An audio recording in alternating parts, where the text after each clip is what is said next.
It's me, Katherine. My mommy is the best. Super mom, Robin.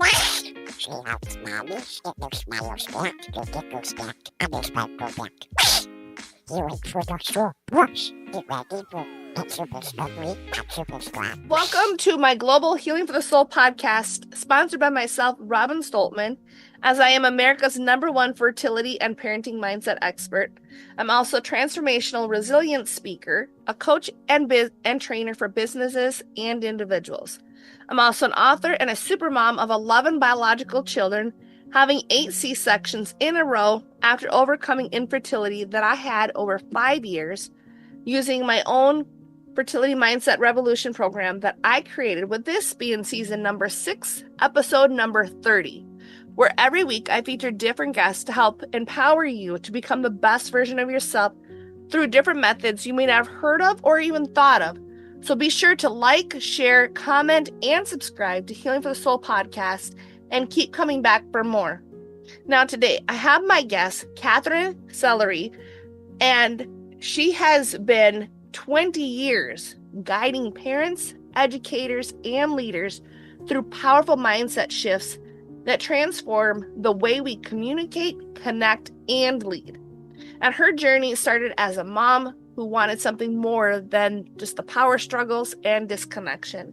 She wanted to feel that deep, respectful relationships that honored the whole person, which I believe all of us parents desperately want that in our lives. And so this led her to have this conscious parenting revolution and becoming a 3-time TEDx speaker. And today we are talking about burnout at home and at work, recognizing the signs and reclaiming your energy. Thank you so much, Katherine, for being here today. I appreciate it. It's so great to be here. I feel so honored in your last few days before you give birth to this next precious being. So excited to be here. Very happy. Well, I'm happy that you're here as well. So who or what inspired you to do this, where you created this conscious parenting revolution? And how did your own experience as a parent shape your work? Yeah, so I started out, I lived in Hong Kong for 35 years. We just moved to the US again over COVID. So a lot of my experience coaching parents has been in Asia, and pretty much across the board, with parents from obviously Chinese backgrounds, and then Korean, Japanese, European, American. I mean, Hong Kong is a melting pot as well. It's a very vibrant, exciting city where a lot of companies send people for trading. And I was there originally as a commodities trader myself. And I had studied and speak Chinese, so I was sort of valuable for people who wanted to have an American who spoke Chinese and could work kind of between the two cultures. That's amazing.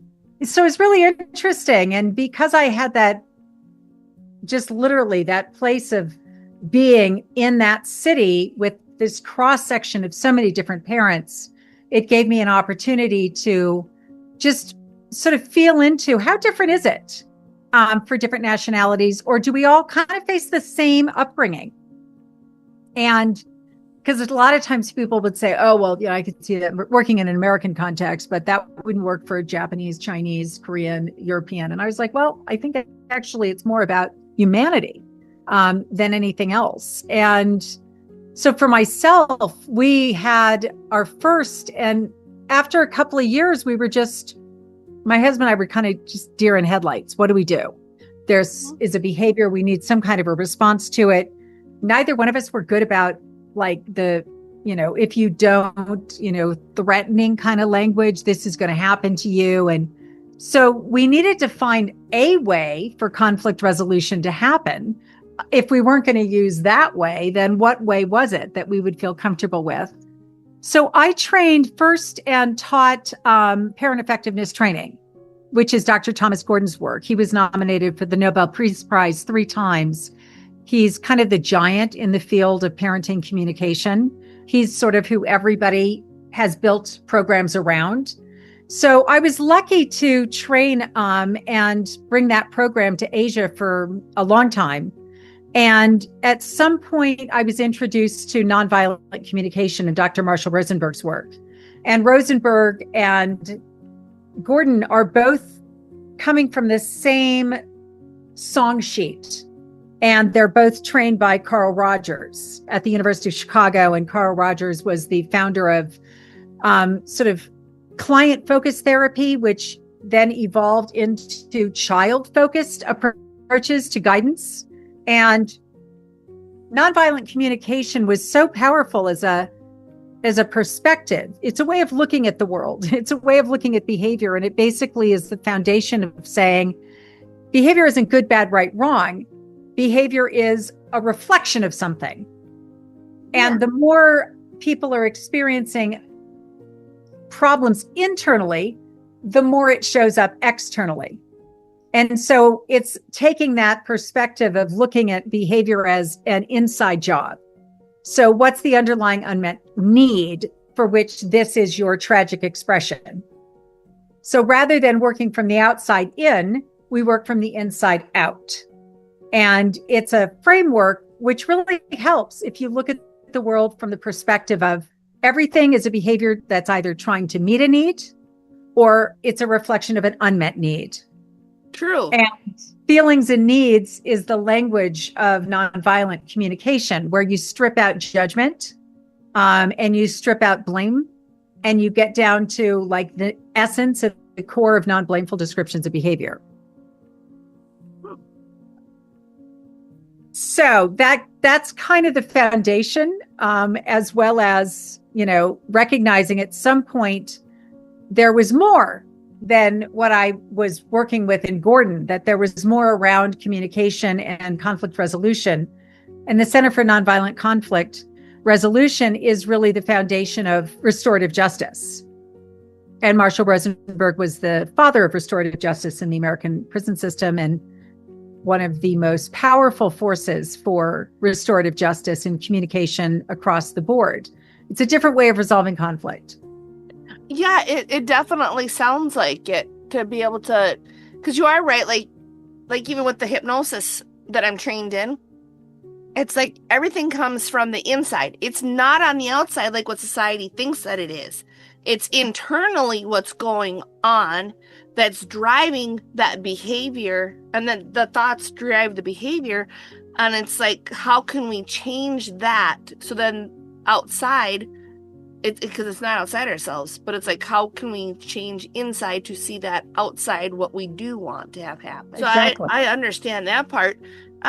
So what are some like the hidden patterns that you've seen parents repeating, that they don't even realize that are rooted in their own upbringing? Because as we're talking about, like, the inside is out, so then it's like the outside affects the inside, but then like parents won't even be realizing that they're bringing these patterns up. Yeah, for sure. So I think if we're talking about interactions with our kids, I think one of the main things that informs parents is deeply rooted irrational and unconscious beliefs that they don't even know they have. And it surprises them when they have such strong responses or get triggered and are so out of control themselves by some behaviors that are happening with their kids. And that could be when we use the word disrespectful, for example, right? Disrespectful is one of those that is not really a non-blameful description of behavior. Disrespectful is one of those things that has judgment within it. What we're probably experiencing is an I hate you, mommy, I hate you, daddy, a slam door, something that is not acceptable in society as a way for a child to respond to an adult. And if we take a step back from our judgment of the words, and we can be like, wow, that's really not okay with me. And I don't want my kids growing up thinking that is acceptable. And I recognize that it's the symptom rather than the issue. It's the secondary problem rather than the primary problem. What happens when we get mixed up thinking the secondary problems are the primary issues is that we spend all of our time dealing with these retaliation, rebellion, and resistance, the 3 R's. That's the main thing. And we deal with the 3 R's as if those are the problem, when actually those are what happened as a result of how we dealt with the primary issues. Does that make any sense? Yeah, it definitely does. And that's where I'm like, I understand that as far as like those recognizing those 3 R's, like for the rebellion as an example, when parents hit the teenage years. I'm like, that's a result of your parenting, how you did it when they were younger. That's all it is. And like my one son, he's got autism and he's 8. And so a couple times like he's reflected back to me some of my own behaviors. And I'm like, okay, I have enough tools to recognize he's just reflecting back to me. And I even told him, I'm like, you know what? I'm glad, instead of doing what most people do, which would be just attack and get all angry with the child, I'm like, I'm glad that you showed me this, because this is something I need to work on so that I'm not getting that same result. And then like one of the things, like when he likes to yell at me, because it's just something he can't control, and I'm working on teaching him how to control his temper on certain things. It's like, okay, so we've got this temper, we're working on it, and then like teaching him how to deep breathe instead is what I've been working on. And it's like, even in that, I've told him, I'm like, if you want me to yell at you, I will yell at you. You just keep yelling at me all you want. And then I'll just yell right back, because I'm going to reflect back to him those same patterns that I don't want him to be doing. That's how I've done it. But it's kind of amazing to see that if I just deep breathe, he's picking up, okay, this is what I really want to do. Because he's like, I don't like when you yell. I'm like, I don't like when you yell either. So then it's just, we go back to, okay, let's deep breathe instead. So I understand what you're saying about when it comes to the rebellion part and all that. Yeah. So, what Gordon uncovered was that when you use controlling forms of discipline, like rewards and punishments, you're cultivating external locus of causality. And you activate the 3 R's: retaliation, rebellion, and resistance. And then I worked with Dr. Louise Porter, who wrote the book Children Are People Too. And in her research, what she discovered was that 75% of behavioral disruptions are the 3 R's. So I know, right? It's a huge number. So 3 out of 4 of our problems are the secondary issues, which is why when I help the parents that I get to work with, it's like, whoa, I just needed to learn a few communication skills. And instantly, the number of problems I'm dealing with, it's now 1 as opposed to 4, or 8, and now it's 2. And it's really extraordinary that we can get rid of all of the 3 R's so easily. But we have to first adjust in our mind the fact that children are people too. Yes. Which means that they're entitled to have feelings and needs, and that they can speak up for themselves. Because some people, going back to what you said earlier, like, well, what are some of the patterns that are carried forward? Well, some of the patterns that are carried forward are that children should be seen and not heard. Oh, that's the one that I hate. Right? Yeah, I'm just saying, when I was a kid, that's what I heard know, me all too. the time. And I'm like, exactly. But and then they wonder why we got. I'm just saying, like, they wonder why the generations that heard that have a problem being seen in their business, why they don't want to promote themselves, why they don't want to go out and do things, because that stupid phrase. It's so true. And that's exactly what has happened, is that we have so many people who don't know their voice. Yes. And they don't know how to use their voice because they were really told as they were growing up, it was cultivated inside of them that, whatever you've got to say, save it for somebody else on another day. Yes. But don't bring it into the family conversation, just really very complex, that nobody is doing this. I don't think ever as a parent, you ever do anything with the intention to do harm, but harm is done. Yeah, it is. It definitely is. That's why I'm like, I had to say something about that phrase, for that children should be seen and never heard, because it's like, I think out of all the phrases that I heard growing up, I heard quite a few. I think that was the most damaging. Yep. Because it's the one that I personally have had one heck of a time 39 years yet. Overcoming. Yeah. Yeah. I know. And I mean, I can say we, because I've also had trouble with it. We're not alone. And there's so many So many people who hesitate to speak up. When they do, maybe they get it wrong and they speak up too loudly because they haven't ever figured out like the right balance, because it's like they're, Yeah. starting to ride a bicycle for the first time and they're going to fall over a few times, and then people may look at them and then that makes them go back into their shell again. And so with all of this, I guess one of the things that I feel is so critical as a mom is that I always empower my kids to know that they matter and that their feelings and needs are important, not just to me and the family, but to them. And that they be in tune with their feelings, not because they want to become mad or sad or become the feeling, but because they need to see the feeling as the light on the dashboard. Yes. Oh, wow, there's a feeling there. It's telling me to look and see if I've got enough oil, or do I need to put gas in the car? To see it as a signal and link it to their underlying unmet need. And that's the foundation of nonviolent communication, is to say, yeah, I've got all these feelings arising, and I really want to take a moment, breathe into it, and sense where I'm feeling there's an unmet need, and sense like what's going on for me around that, which breaks the pattern of victim blame consciousness. It breaks the pattern of breaking out of, you make me feel, you did this and you make me feel. And so victim blame consciousness, I would say, is the other really big cornerstone of the transformation with the conscious parenting revolution, is that parents aren't saying to their kids, you make me feel anymore. You can't say you make me feel good or bad, because blaming anybody on your good feelings or your bad feelings is giving them way too much responsibility for your feeling realm. Yeah, it definitely is. Like my kids, I know sometimes they'll say that to each other. They'll say, you made me feel, and I'm like, now you're giving your power away.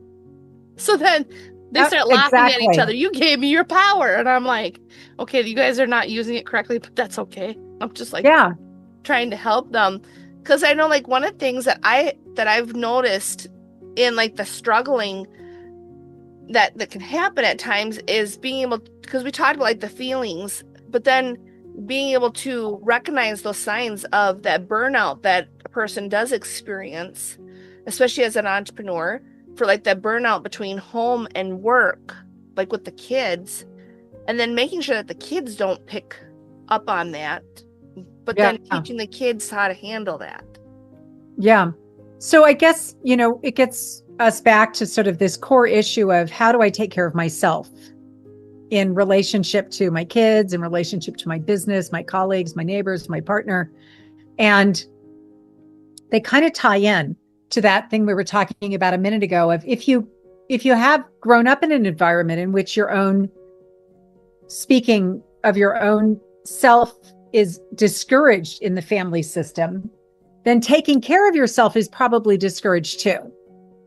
And it can be framed in ways that are almost guilt producing, as if taking care of myself, whether it's through my social and emotional needs and hanging out with my friends, or whether it's spa days and, really getting relaxed, or any kind of self-care, is almost looked upon as being like selfish or bad. And it makes it hard for people to figure out. Yeah. Or lazy. That's another good one, right? Those words that get slung around that then make it hard to have a really good self-concept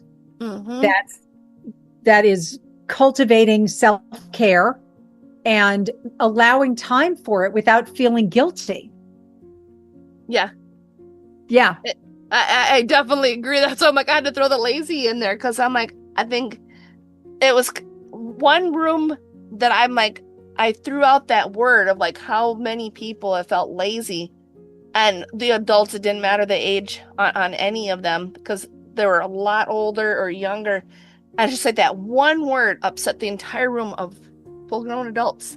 It's like they went right back to little child behavior because that one word, but it's so powerful. Yeah. Because it's like, it goes right back to that guilt for just taking time for yourself. Yeah, exactly.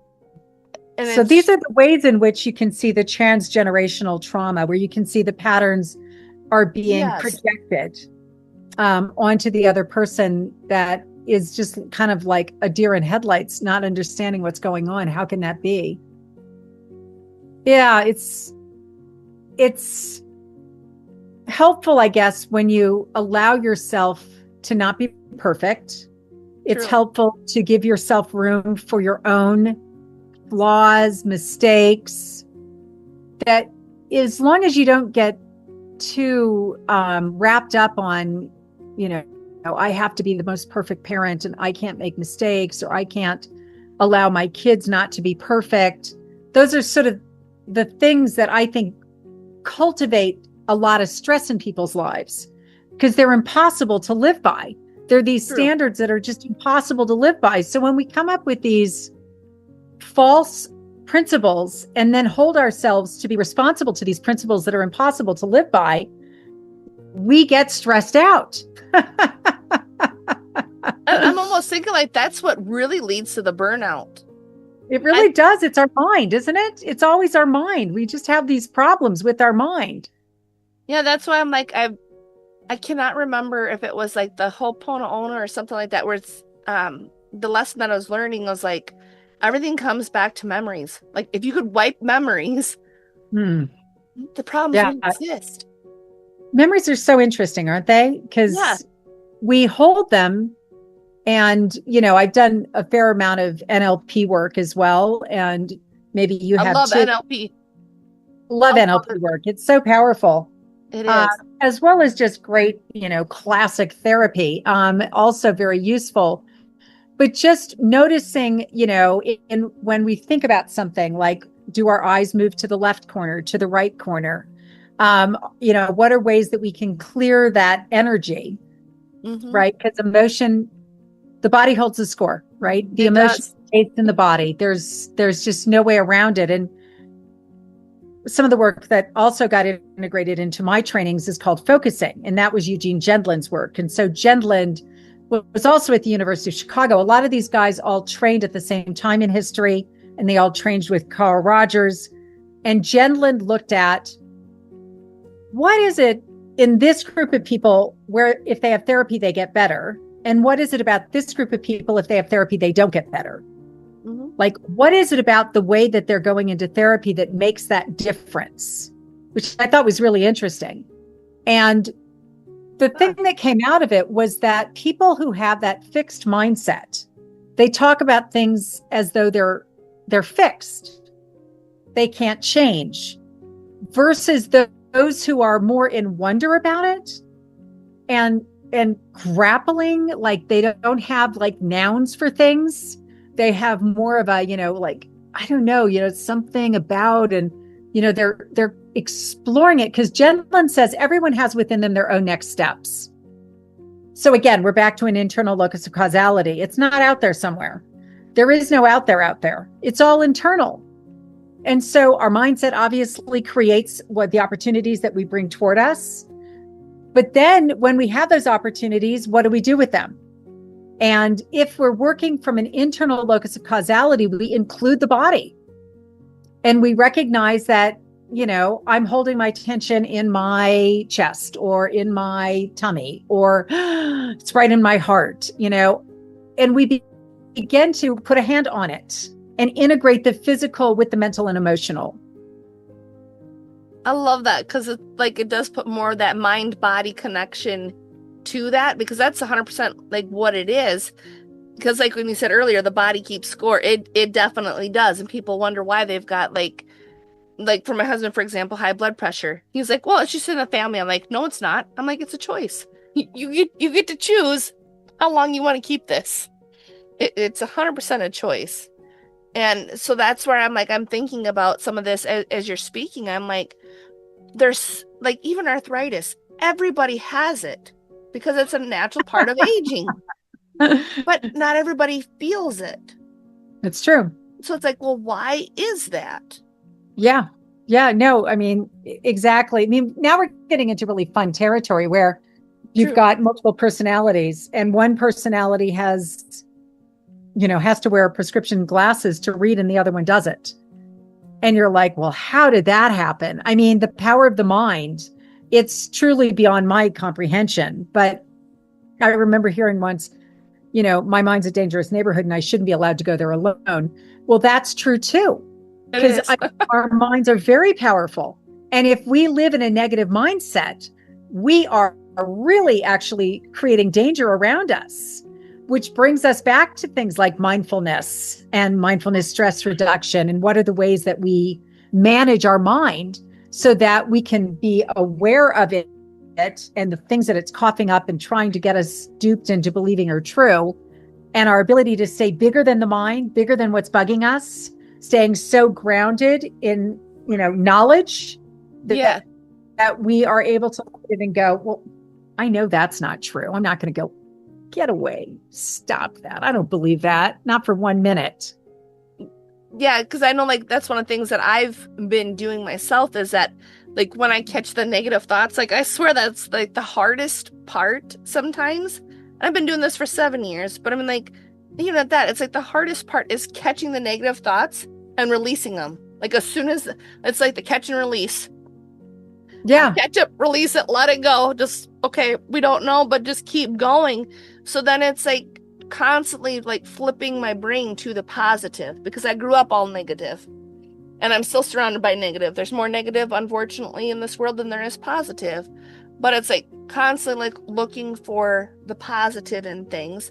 So what's one small shift that someone can make right now to create more connection and less conflict in their lives, especially as we're talking, with the negativity that's so prevalent in today's world? So one little thing that you can do that I used to do with all my clients, maybe I'll bring it back again, is at the beginning of any of our trainings that are 3 months long, what have you, I would get them a small little notebook. And I'd say, now carry this around with you everywhere.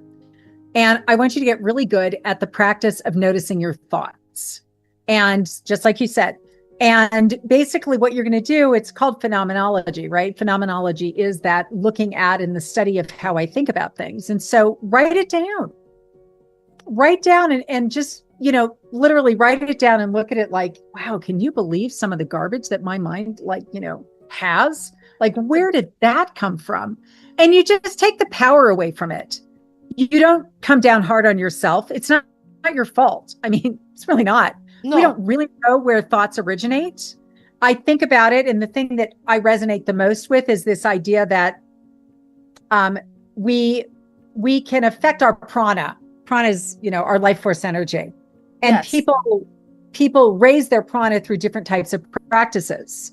I think a lot of people do prana through meditation and yoga, which is my realm.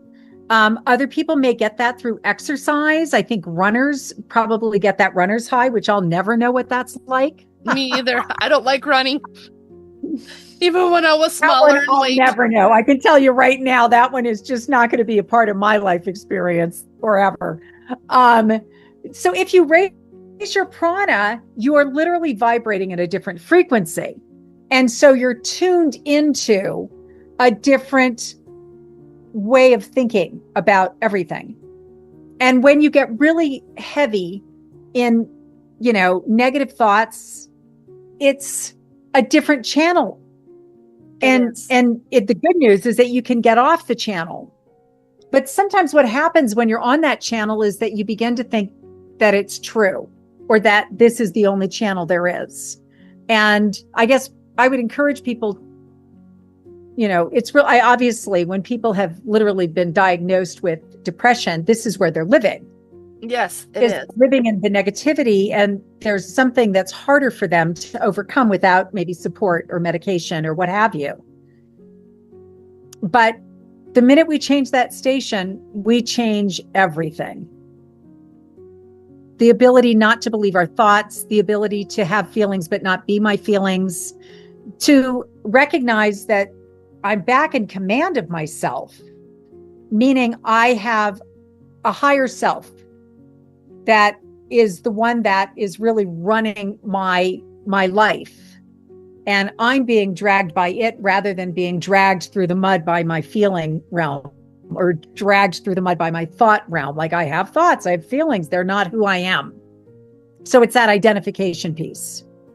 I think that's huge with what you just said for that part of it, because so many people become their diagnosis, and it just drives me nuts. I'm like, this is not what it is. Find something else to identify as in your life that is important.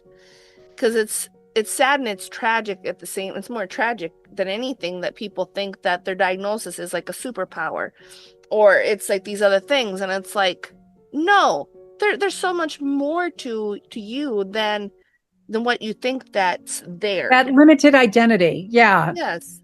It's okay. I mean, I've seen a lot of value in getting a diagnosis as a guiding light around a part of me, but it's not who I am. Yes. It's something I work with. It's something that now informs me how to support that part of me.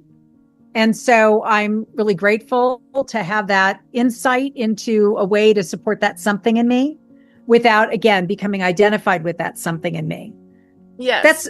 That's another sort of linguistically, another way that I like to help my community in the trainings that I do is to give them that language of something in me.